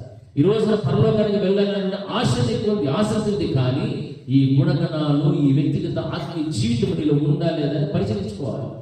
ఆ పరిశీలన లేకపోతే, విమర్శన లేకపోతే పరలోక రాజ్యంలో ప్రవేశించడానికి ఏమాత్రము కూడా నీకు అధికారము లేదు, ఏమాత్రము హక్కు లేదు. సిద్ధపాటు లేనటువంటి ఏ ఒక్కరైనా కూడా సరే దేవుడు పరలోక రాజ్యంలోనికి తీసుకొని రాడు. హల్లెలూయా, హల్లెలూయా. ఈ మాటలు మనం చాలా జాగ్రత్తగా గమనించాలి. ఎందుకంటే మీరు ఇంటి క్రియలు చేయువారైతే ఎప్పుడు కూడా మీరు ఏమైపోరు, తొట్టిల్లని వాక్యం సెలవిస్తారు. ఆదివారం తొట్టిల్లకుండా మనం ఇక్కడ ఉంటాము, బయటికి వెళుతానంటే తొట్టిల్లిపోతూ ఉన్నాం. అయితే వాక్యం అంటుంది మీరు ఇంటి క్రియలు చేయవారైతే ఎప్పుడు కూడా తొట్టిల్లరు. అలాగే మన ప్రభువు రక్షకుడైన యేసుక్రీస్తు యొక్క నిత్య రాజ్యములో ప్రవేశము మీకు సమృద్ధిగా అనుగ్రహింపబడును. ప్రియమైనటువంటి దేవుని యొక్క సన్నిధి ప్రత్యక్షతను అనుభవిస్తున్నప్పుడు నిజంగా మనం చాలా జాగ్రత్తగా ఉండాలని వాక్యం సెలవిస్తారు. జాగ్రత్త పడుడి చెప్తుంది మాట. ఆ జాగ్రత్త అనేటువంటిది మనలో ఉంటే ఈ గుణగణాలన్నీ కూడా మనలో వస్తాయి. అప్పుడు తొట్టిల్లేటువంటి అవకాశం ఉండదు. నువ్వు ఎప్పుడైతే దేవుని మాటలను వింటూ కైకుంటూ ఉంటావో కుడి ఎడమలకు తొట్టిల్లేటువంటి స్థితి దేవుడు నీకు రాని. ఎందుకు? నువ్వు ఆయన చూస్తూ బ్రతకచున్నావు, ఆయనకు లోబడి బ్రతకచున్నావు, ఆయన మాటల ప్రకారంగా జీవిస్తున్నావు, కైకుంటూ ఉన్నావు. అది దేవునికి కావాల్సింది. దేవుని కనపరిచేటువంటి స్థితి నీలో ఉండాలి. కానీ ఆయన దుఃఖాన్ని కలిగించి నిత్య నరకానికి వెళ్ళేటువంటి పరిస్థితులు మాత్రం ఏ ఒక్క కుటుంబంలో కూడా ఉండకూడదు. హల్లెలూయా, హల్లెలూయా. ఎందుకంటే రక్షకుడైనటువంటి యేసుక్రీస్తు యొక్క నిత్య జీవములో ప్రవేశము మనకు సమృద్ధిగా అనుగ్రహింపబడాలంటే ఈ క్రియలన్నీ కూడా మన జీవితంలో ఉండాలి.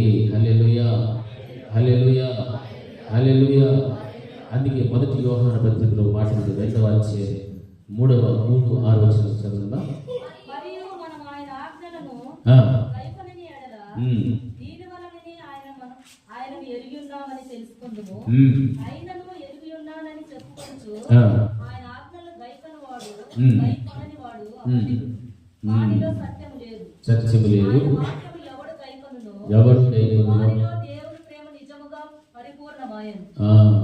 ఆయన యందు నిలిచి ఉన్నవాడునని చెప్పుకొనువాడు ఆయన ఎలాగ నడుచుకొనును అలాగనే తానును నడుచుకొన బద్ధుడై ఉన్నాడు. మనం ఆయన యందు ఉన్నామని దీని వలన తెలిసికొనుచు ఉన్నాము. హల్లెలూయా, హల్లెలూయా, హల్లెలూయా. చూడండి, స్పష్టంగా చెప్పేసి మనం ఆయన ఆజ్ఞలను కైకొంటే దీని వల్లనే ఆయన ఎరిగి ఉన్నామని తెలుసుకుంటాం. ఇప్పుడు ఎంతమంది దేవుని ఆజ్ఞలను అనుసరిస్తున్నామో వారు ఎవరిని ఎరిగి ఉన్నట్టు లెక్క, దేవుని ఎరిగి ఉన్నట్టు లెక్క. అంటే ఈ ఆజ్ఞలు ఎవరు పెట్టినవి? దేవుడు పెట్టింది. దేవుని ఆజ్ఞలను గ్రహిస్తూ ఉంటే వాక్యం చదివిస్తుంది, కైకొంటూ ఉంటే అప్పుడు నీవు ఆ దేవుని ఏం చేస్తున్నావు, ఎరిగి ఉన్నావు అని అర్థము. అయితే ఆయనను ఎరిగి ఉన్నానని చెప్పుకుంటూ ఆయన ఆజ్ఞలను కైకొనని వాడు అపరిచితుడు. హల్లెలూయా. ఆయన ఎరిగి ఉన్నామని చెప్పుకొని ఆయన ఆజ్ఞలను కైకొనకపోతే వాడు ఏమంటున్నాడు? దేవుడు వాడు ఏమై ఉన్నాడు? అబద్ధికుడు. హల్లెలూయా. దేవుని ఆజ్ఞలు మొట్టమొదటి ఆజ్ఞ నిన్ను వలె, ఇది ప్రధానమైన ఆజ్ఞ కూడా. నీ పూర్ణ హృదయముతో, ఆత్మతో, కళ్ళముతో, వివేకంతో నీ దేవుడిని యెహోవాను. రెండవది నిన్ను వలె, రెండవ ఆజ్ఞ. పత్రికల్లో ఏమన్నాడు? ఇది ఒకటి పాటిస్తే అన్ని పాటించినట్లే చెప్తాడు. మరి ఈ ప్రేమ ఎంతమందిలో ఉంది? జస్ట్ ఒక్కొక్క ఆజ్ఞ. నిన్ను వలె నీ పొరుగు వాడిని చేయమన్నాడు. ఇది ఎవరు పెట్టిన ఆజ్ఞ? దేవుడు పెట్టాడు. మరి ఈ ఆజ్ఞ ఎంతమంది పాటిస్తున్నారు? నిన్ను వలె నీ పొరుగు వాడిని ప్రేమించు. నా మాట మీకు అర్థమైనట్లా? అదేనా? నిన్ను వలే నీ పొరుగు వాడిని ఎంతమంది ప్రేమిస్తున్నారు అంటే ప్రేమించడం లేదని అర్థం. చాలా మంది ప్రేమించకపోతే మనకేం లేదన్నాడు దేవుడు. మనం ఎవరు? అబద్ధికులము. హల్లెలూయా. నేను చెప్తున్న మాట బైబిల్ ఎక్కడుంది ఈ మాట? ఇప్పుడు మీరు చదివిందే. హల్లెలూయా, హల్లెలూయా. ఆయన్ని ఎరిగి ఉన్నారని చెప్పుకుంటూ ఆయన ఆజ్ఞలను గై కొనని వాడు ఏమైపోయాడు? ఇప్పుడు యేసు ప్రభువు వారు ఎంతమందికి తెలుసు? మీ చేతులు బంగారు చేతులు చూపించండి తప్ప ఇక్కడ. దేవుడు ఎంతమందికి తెలుసు? యేసు ప్రభువు వారు ఎంతమందికి తెలుసు? ఎంతమంది చూసినారు? ఎవరు చూసారు? యేసు అది చెప్పు బుద్ధి బాగా. ఎన్నిసార్లు చెప్పింటాము? ఆది యందు ఆ వాక్యమే తెలుసు, కానీ జవాబు మాత్రం మనకు తెలియదు. మనకు అంత జూబులైతే అట్లా మళ్ళీ స్టార్ట్ అంటే చక్కరగలిగేది, లేకపోతే అట్లనే గుర్తు చెప్పిలా ఉంటాయి. యేసు ప్రభువు వారిని ప్రత్యక్షంగా చూసే టైం ఒక టైం ఉంది, కానీ వాక్యం ఏం చెప్తుంది? ఆ వాక్యే దేవుడి నిన్ను. హల్లెలూయా. సరే, ఇప్పుడు దేవుడు అంటే మనకు తెలుసు కదా. ఇప్పుడు దీన్ని బట్టి మనకు దేవుడిని ఏం చేసిన వాళ్ళము తెలుసుకున్నటువంటి వాళ్ళము అంటాం. ఆయనను ఎరిగి ఉన్నామా లేదా? ఇప్పుడు మనము ఎరిగి ఉన్నాం. ఇప్పుడు ఆయన ఆజ్ఞలను మనము గైకొనాలా వద్దా? మీరు గైకొంటున్నారా లేదా? ఠామ్ అంటే హల్లెలూయా, హల్లెలూయా. బాగా చెప్పండి, హల్లెలూయా.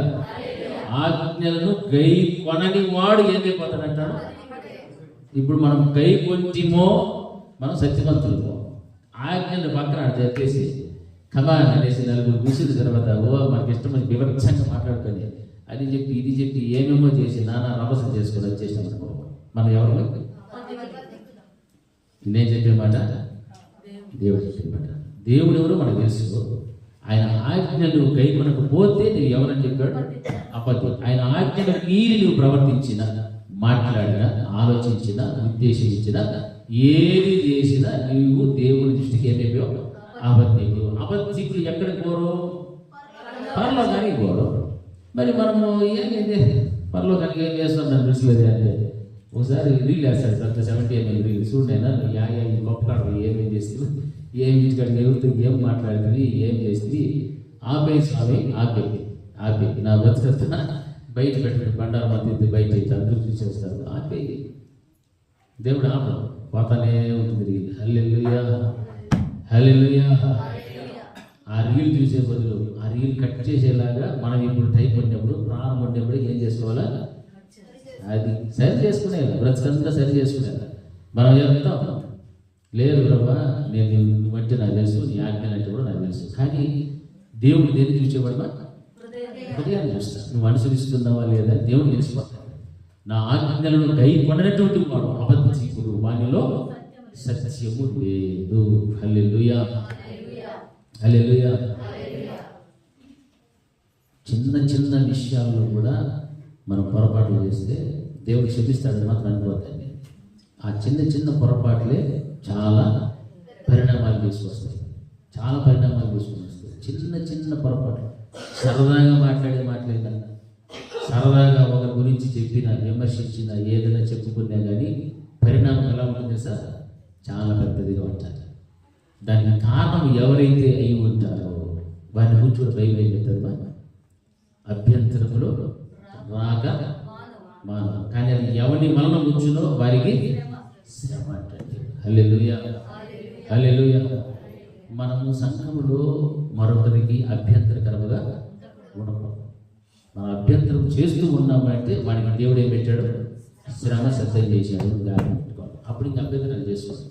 అటువంటి వాడు బ్రతకడం కంటే వాని మెడకు తిరుగుటి రాయి కట్టుకొని సముద్రంలో పడివేయబడితే వానికి మేలు. హల్లెలూయా. అంటే దానికంటే మించిన శిక్ష ఏదో ఉంది దేవుడు పెట్టే శ్రమ, అంత భయంకరంగా ఉంటారు. వాడు సముద్రంలో మెడకు తిరిగి రాయి కట్టుకొని వెళ్ళిపోవాలి, మళ్ళీ పైకి రాకూడదు. వాడు భద్రత కొడుతూ చచ్చిపోతే మేలు అని వాక్యం బోధిస్తున్నారు. అభ్యంతరం అనేటువంటిది సంఘంలో ఎవరి వలన కూడా రాకు. ఇది వాక్యం. అందుకే మీరు వినువారు మాత్రమే ఉండక వాక్య ప్రకారముగా ప్రవర్తించు వారిని ఉంటే మీరు మోసపోరు. లేదు, వినువారు మట్టుకు మాత్రమే ఉంటే మిమ్మల్ని మీరు ఏం చేసుకుంటున్నట్టు మోసం చేసుకుంటారు. తద్వారా వచ్చే ఫలితం నరకము. దేవుడు అన్ని చెప్పేశాడు ఖచ్చితంగా. అయినా విశ్వాస జీవితంలో భయం లేకుండా, భక్తి లేకుండా బ్రతికితే ఏమైనా ఫలితం ఉందంటారా? ఏమీ. మనం ఈరోజు మందిరానికి వచ్చినామంటే ఎంతో కొంత భక్తిని సంపాదించుకుని వెళ్ళాలి. అంతేకాని కాలక్షేపం కోసం రాకూడదు, లేకపోతే ఆచారంగా మన మందిరానికి వచ్చి వెళ్ళిపోకూడదు. ఈరోజు వచ్చావంటే ఏం సంపాదించుకొని వెళ్ళాలా, ఏం నాతో మాట్లాడతారు, దీన్ని ఆశించి నువ్వు రావాలి. కానీ ఏదో పోవాలి, పోకపోతే మళ్ళీ మాస్టర్ ఫోన్ చేస్తారేమో, అడుగుతాడేమో, జవాబు చెప్పలేమో అనే ఆలోచనతో మాత్రం ఎవరు రాకూడదు. ఎందుకంటే ఇది దేవుని మందిరం అంటే ఆశీర్వదించబడినటువంటి ఈ దినంలో దేవుడు నిన్ను ఉద్దేశించి ఏవైతే మాట్లాడదలిచి ఉన్నాడో నిన్ను సరి చేయడానికి, నిన్ను ఆశీర్వదించడానికి, నీ కుటుంబాన్ని కట్టడానికి ప్రతి విషయం కూడా దేవుడు నీతో సూటిగా మాట్లాడతాడు. ఆ మాటలన్నిటిని కూడా నువ్వు పక్కన పెట్టి నిర్లక్ష్యం పెట్టి రాకుండా వచ్చి నిర్లక్ష్యంగా ఉంచేది ఏమి ఫలితమో లేదు. హల్లెలూయా.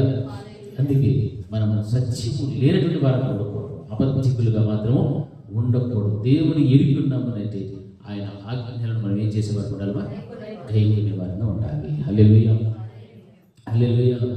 అందుకే ఆయన వాక్యం ఎవడు గైకొనునో వానిలో దేవుని ప్రేమ నిజముగా పరిపూర్ణమైనను, ఆయన యందు నిలిచి ఉన్నవాడని చెప్పుకున్నవాడు ఆయన ఎలాగో నడుచుకొనేనో అలాగే తాను నడుచుకొన బద్ధుడై ఉన్నాడు. హల్లెలూయా, హల్లెలూయా.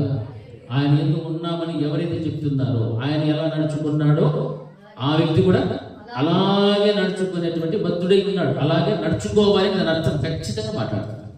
నేను దేవుని ఎరిగి ఉన్నాను, ఆయన ఆజ్ఞను అనుసరించడం లేదు, నువ్వు అబద్ధికుడివి, నీలో సత్యం లేదు. నేను ఆయన ఆజ్ఞను అనుసరిస్తూ ఉన్నాను, ఆయన ఎలా నడుచుకునేనో అలాగే నీవు కూడా నడుచుకుని బద్ధుడై ఉన్నావు అని దేవుడు ఖచ్చితంగా మాట్లాడు. మనం ఆయన ఎంత ఉన్నామని దీని వల్ల తెలుసుకొనుచున్నాము. హల్లెలూయా, హల్లెలూయా. అప్పుడు మనకు అర్థమవుతుంది మనం ఎవరి ఎంత ఉన్నామని, దేవుని ఎంత ఉన్నాం. అప్పుడు దాని ముందు ఏమన్నాడు, ఆయన ఎట్లా నడుచుకొనినో మనం కూడా అట్లనే నడుచుకుంటా ఉంటేనే ఆయన నడిచినట్లుగా మనము దేవుని ఎందుకు ఉన్నాము దాని లెక్క. హల్లెలూయా. ఆయన ఒకలాగా నడిచి, ఆయన ఒక మార్గంలో నడిచి, మనం ఒకలాగా నడిచి ఒక మార్గంలో పోతాంటే మనం ఆయన ఎందుకు నడిచాలి? లేదు, మనం ఎక్కడో ఉన్నాం. మన ఉద్దేశాలు, మన తలంపులు, సాతానుని ప్రమేయం, మనుషుని ప్రమేయం, ప్రభావం ఎంతో భయంకరంగా ఉన్నటువంటి దినాలు. మరి వాటిలో నుండి మనం తప్పించబడుతూ ముందుకు నడవాలి అంటే ఆయన ఎలాగ నడుచుకునినో అలాగనే మనము కూడా నడవబద్ధులమై ఉన్నాము. హల్లెలూయా, హల్లెలూయా. మాకు చెప్పండి హల్లెలూయా. మరి ఈరోజు వరకు ఒకవేళ మన పరిస్థితి ఆత్మీయతలు ఎదుగుచూ ఉన్నామన్న భ్రమలో ఉండొచ్చు, నాకు మించిన వాళ్ళు లేరు అనుకొని ఉండొచ్చు. కానీ నువ్వు ఎంత వాక్యాన్ని విన్నావో ఆ వాక్య ప్రకారంగా ఒక్క మాట నేను బట్టైనా నువ్వేం చేయాలి, నడుచుకోవాలి. హల్లెలూయా. ఈరోజు నువ్వున్న ఒకే ఒక మాట, నా మాట గైకొను వాడే నన్ను ప్రేమించువాడు. హల్లెలూయా. ఇది చాలా చాలా ఇంపార్టెంట్. నన్ను ప్రేమించేవాడే నా మాటలు వింటాడు, నా మాటలు వినేవాడే నన్ను ప్రేమిస్తాడు. లేదు నేను ప్రేమిస్తున్నాను అని ఆయన ఆజ్ఞను పక్కన పెడితే నీవు అబద్ధికుడు, మోసగాడివి, సత్యము నీలో లేదు. మరి అబద్ధికులు వీళ్ళందరూ కూడా పరలోకానికి వెళ్ళేటువంటి స్థితి లేదు. ప్రకటనలో మనం చూస్తాం. మరి అటువంటి స్థాయిలో ఉంటూ, అబద్ధములో ఉంటూ, అసత్యములో ఉంటూ దేవుని మధ్యానికి వచ్చి మళ్ళా దేవుని ఆరాధించి గణపరిచి ఏమేమో చేసి వెళ్ళిపోతే మనం ఏం పోగొట్టుకున్నాం కదా, మనల్ని మనమే మోసము చేసుకుంటూ ఉన్నాం. హల్లెలూయా. విలువారు మాత్రమై ఉండి మిమ్మల్ని మీరు మోసపరచుకొనగా దేవుని వాక్య ప్రకారముగా ప్రవర్తించువారునై ఉండుడి. హల్లెలూయా, హల్లెలూయా. అది మనకు మంచిది, మన భవిష్యత్తుకు మంచిది, మన కుటుంబానికి మంచిది, సంఘానికి మంచిది. మనం దేవుని ముందర నాటకాలు ఆడేదానికి ఏ మాత్రము దేవుడు ఒప్పుకోడు. హల్లెలూయా, హల్లెలూయా. దేవునితో చెలగాటం ఆడకూడదు, దేవుని సంఘంతో చెలగాటం ఆడకూడదు, దేవునితో ఆడనే ఆడకూడదు. మళ్ళీ దేవుడు మనల్ని ఆడుకుంటాడు. హల్లెలూయా. దేవుడు మనల్ని ఆడుకుంటాడు అంటారు మన బ్రతుకుతంతా. ఏమ్మా, దేవుడు మనతో ఆడుకోవడం ప్రారంభించాడు అనుకోండి, అయిపోయింది కథ, జీవితం అని పిలుస్తాం. హల్లెలూయా. దేవుడు మనల్ని ఆడుకునే పరిస్థితి రాకూడదు. అంటే నువ్వు దేవునితో ఆడద్దు. దేవుని మాటలు విను, గైగును, ఏం చెప్తానో గ్రహించు, ఆ మాటల ప్రకారం జీవించినప్పుడు నీవు దేవుని ప్రేమిస్తున్నావు. యేసయ్య ఆయన యందు నీకు విశ్వాసం ఉంటే నీవు ఏమై ఉన్నావని నిత్య జీవము గలవాడు. కుమారుని యందు విశ్వాసం ఉంచువాడు నిత్య జీవం గలవాడు. ఆయనకు వ్యతిరేకముగా అవిధేయత చూపిస్తే వాడికి నిత్య జీవం చూడడు, వాడి మీదకి ఏమొస్తుంది అన్నాడు, దేవుని యొక్క ఉగ్రత వస్తుంది. హల్లెలూయా. మరి ఆ విధమైనటువంటి పరిస్థితులు రాకుండా ఉండాలి అంటే మన నిత్య జీవితంలో మనం ఏ వాక్యం అయితే విన్నామో ఆ వాక్యానికి కట్టుబడి ఆ వాక్య ప్రకారముగా జీవించాలి, ఖచ్చితంగా జీవించాలి. హల్లెలూయా. జీవిస్తేనే మనకేమంటున్నాడు దేవుడు, పరలోకం. నువ్వు జీవిస్తూ ఉన్నావంటేనే నువ్వు దేవుడిని ఏం చేస్తున్నావు, ప్రేమిస్తూ ఉన్నావు అన్నారు. లేదు అంటే నీవు అబద్ధికుడువు, నీలో సత్యము లేదు. దేవుడు ఖచ్చితంగా చెప్పేసాడు. ఇంకా నా మాటలు కాదు, దేవుడే తన వాక్కు ద్వారా వాక్యములు ఎత్తి చూపెడుతూ మనకు హెచ్చరిస్తున్నాడు. మన పరిస్థితి, హృదయ అంతరంగ పరిస్థితి, మన ప్రవర్తన, మన నోటి మాటలు, మన హృదయ ధ్యానములు అన్నీ దేవుడి దృష్టికి ఎలా ఉండాలా, అది అంగీకారం ఉండాలి. అంతేకాని ఆయన దృష్టికి అంగీకారం నేను ఎన్ని మాట్లాడుతున్నాను, ఎన్ని చేస్తున్నాను ఒకసారి ఆలోచించేది. దానివల్ల ఎంతో మందికి ఇబ్బంది, ఎంతో మందికి నష్టం, ఎంతో మందికి కష్టం, సమస్యలు, పరిణామాలు ఎన్నెన్నో చేస్తున్నాయి. తెలిసి తెలిసి కూడా మనము దేవుని దృష్టికి అంగీకారం కానటువంటి ప్రవర్తన మనలో ఉందంటే నిజంగా మనం పశ్చాత్తాపడాలి. అయ్యో ప్రభా, నేను చేసిన తప్పు, నేను మాట్లాడిన తప్పు అనేటువంటి పరిస్థితి పరివర్తన కలిగితే అప్పుడు దేవుని యొక్క మాట ప్రకారంగా నువ్వేం చేస్తున్నావని నడుచుకుంటూ ఉన్నావు. హల్లెలూయా. ఆయన మాట హెచ్చరించినప్పుడు నువ్వు దాన్ని గైకొనాలి. గైకొంటేనే ఆయనను ప్రేమిస్తావు. అప్పుడు తండ్రి ద్వారా ప్రేమించబడి ఆ తండ్రి వద్దకు వెళ్ళటానికి యేసుక్రీస్తు ప్రభువు వారి ద్వారా నేను మంచి అవకాశాన్ని దేవుడు ఇవ్వగలుగుతాడు. ఆ కృప దేవుడు మనందరికీ కూడా అనుగ్రహించుగాక. ప్రార్థన చేస్తున్నాను. బహున్నత మీ శాశ్వతమైన ప్రేమను బట్టి మీకు స్తోత్రములు. ప్రభువా, మీరు చెప్పే మాటల ప్రకారం జీవించగా ప్రభువా నన్ను ఎందుకు పిలుస్తున్నారని చెప్తున్నాను. ఈ రోజు రంజాన్ని మీ రక్తము ద్వారా సంపాదించబడినటువంటి సంఘముగా ఏర్పాటు చేసినటువంటి మేమందరము కూడా ప్రభువా మీ ఆజ్ఞలను గైకొంటేనే మిమ్మల్ని ప్రేమించినటువంటి వారు. మిమ్మల్ని ప్రేమించకపోతే మీ ఆజ్ఞలను గైకొనలేదు. అటువంటి అబద్ధికుడు, నీలో సత్యము లేదని నీ వాక్యము ద్వారా మీరు మిమ్మల్ని హెచ్చరించారు. ఈ రోజున ప్రభా ఎన్నో కార్యాలు చేస్తూ ఏవేమో తండ్రి ప్రభ చేస్తూ వాక్యానుసారమైన జీవితం లేకపోతే అదంతా కూడా వ్యర్థమని వృధాయే అని మీ వాక్యం ద్వారా మమ్మల్ని అందరినీ కూడా హెచ్చరించారు. ఎవరైతే తండ్రి మిమ్మల్ని ఎరిగి ఉన్నామని చెప్పుకుంటూ మీ ఆజ్ఞలను గైకొనలేదో వాడు అబద్ధికుడుగా చెప్పుతాడు. ఆ విధమైన స్థితిలో ఎవరు ఉండకుండా మిమ్మల్ని ఏ రీతిగా ఎరిగి ఉన్నారో అదే రీతిగా ప్రభావ మీ ఆజ్ఞలను కూడా గైకొనేటువంటి వారు ఉన్నటువంటి సహాయం ఇచ్చింది. నీ కృపతో నన్ను ప్రతి వారిని కూడా మీరు జ్ఞాపకం చేసి మీ గొప్ప కార్యాలు జరిగించి దేవా మీరు ఇచ్చేటువంటి పరలోక రాజ్యంలో ప్రవేశించడానికి సమృద్ధిగా మా అందరికీ కూడా మీరు అనుగ్రహించడం యేసు నామములో ప్రార్థిస్తున్నాము తండ్రి. ఆమేన్. ఆమేన్. నా ప్రాణమా యెహోవాను స్తుతించు, నా అంతరంగమున సమస్తమైన పరిశుద్ధ నామమును స్తుతించు. నా ప్రాణమా యెహోవాను స్తుతించు, ఆయన చేసిన ఉపకారములను దేనిని మరవకు. మన తండ్రి అయిన దేవుని ప్రేమ, కుమారుడైన యేసుక్రీస్తు యొక్క కృప, పరిశుద్ధాత్మని యొక్క అన్యోన్య సహవాసం ఇప్పుడు ఎల్లప్పుడూ నిత్యం నిరంతరం సదాకాలం ఆయన కృపా సమాధానం మనకు మన కుటుంబంలో తోడే నడిపించిన కనుక ఆమేన్.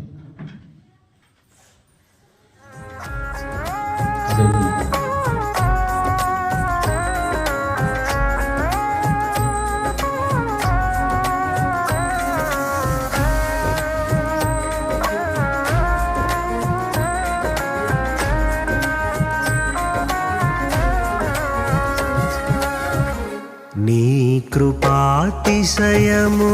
అనునిత్యము, నీ కృపాతిశయమును అనునిత్యము నే కీర్తించెదా తరతరములకు. నీ విశ్వాస్యతను నే ప్రచురింతును, నే కీర్తించెదా తరతరములకు. నీ విశ్వాస్యతను నే ప్రచురింతును. నీ కృపా, నీ కృపా ఆకాశము కంటే హెచ్చైనది. నీ కృపా, నీ కృపా ఆకాశము కంటే హెచ్చైనది. మౌనిగా ఎటులుండేదా సాక్షిగా ప్రచురించక నా తుది శ్వాస వరకు, నీ చెంత చేరే వరకు, నా తుది శ్వాస వరకు, నీ చెంత చేరే వరకు.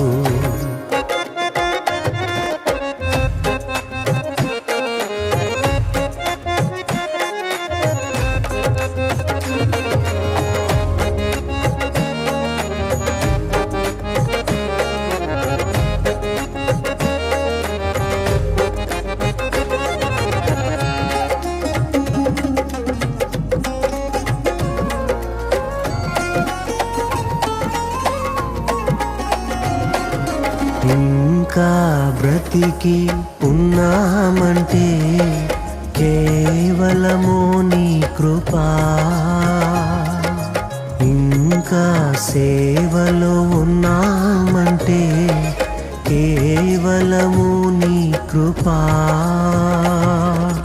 ఏ మంచితనము లేకున్నను, ఏ మంచితనము లేకున్నను కొనసాగించినది నీ కృపా. నిలబెట్టుకున్నది నీ కృపా. నీ కృపా, నీ కృపా ఆకాశము కంటే హెచ్చైనది. నీ కృపా, నీ కృపా ఆకాశము కంటే హెచ్చైనది. మౌనిగా ఎటులుండేదా సాక్షిగా ప్రచురించక నా తుది శ్వాస వరకు, నీ చెంత చేరే వరకు, నా తుది శ్వాస వరకు, నీ చెంత చేరే వరకు.